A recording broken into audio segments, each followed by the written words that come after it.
Greetings from Vacaville, people of Trinity, where I have just put down my granddaughter Rory for her nap, and my son and daughter-in-law are laboring at the hospital and about to give birth to their second daughter. My son, a father 2 times over, it's hard to believe. It's downright unimaginable. It was actually especially unimaginable around freshman year in college, but that's another story.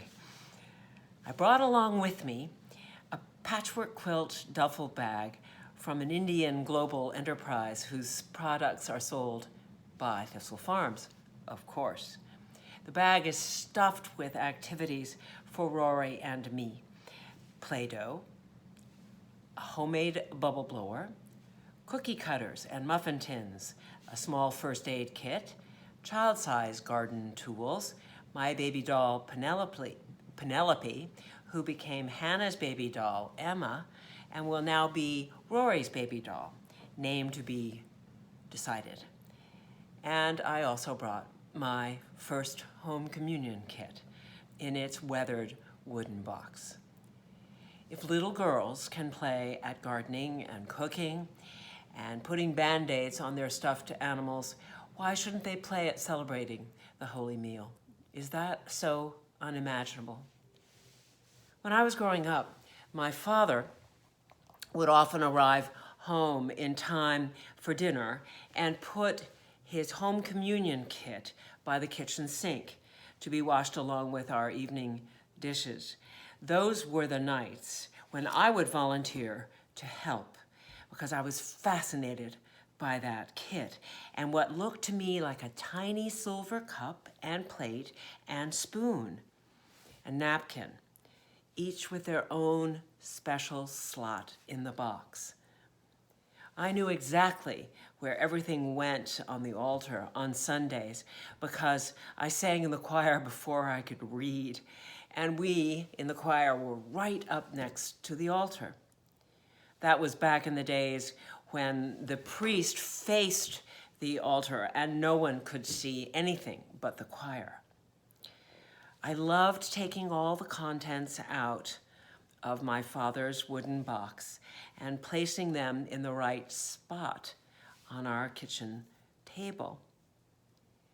But I never once imagined actually celebrating. That was what my father did. That was what men who were priests and wore white collars did. But times changed. Times do that.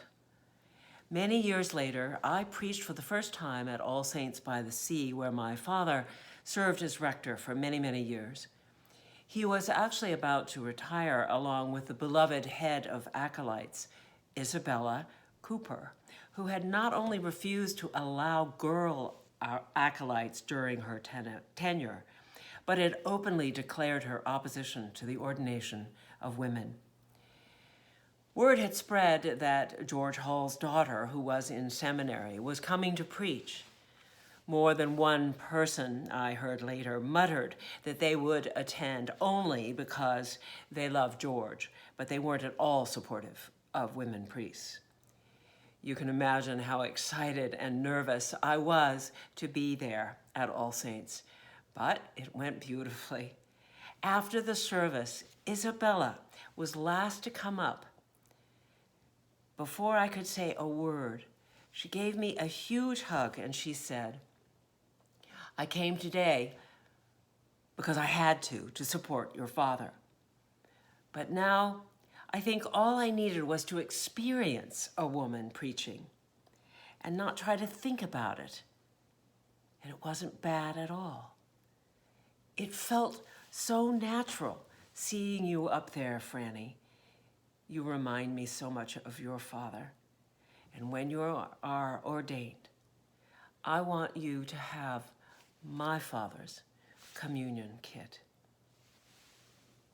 And that is the kit that I've brought up to play Holy Communion with Rory. Listen to Mary Oliver. I believe in kindness, also in mischief, also in singing, especially when singing is not necessarily prescribed. As for the body, it is solid and strong and curious and full of detail. It wants to polish itself. It wants to love another body. It is the only vessel in the world that can hold, in a mix of power and sweetness, words, song, gesture, passion, ideas, ingenuity, devotion, merriment, vanity, and virtue. Keep some room in your heart for the unimaginable. Keep some room in your heart for the unimaginable.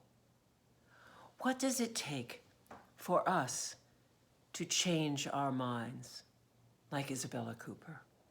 To be open to a new way of understanding, of experiencing, of imagining who and whose we are and how we are called to live this life. What does it take? Love.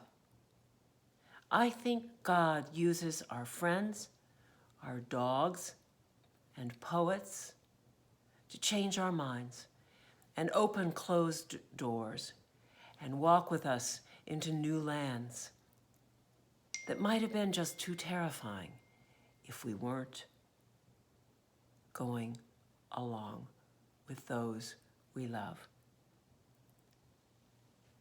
I think God can use our Trinity community to change our minds, to transform our lives, to set us free, to be more fully and deeply the beloved community we are meant to be.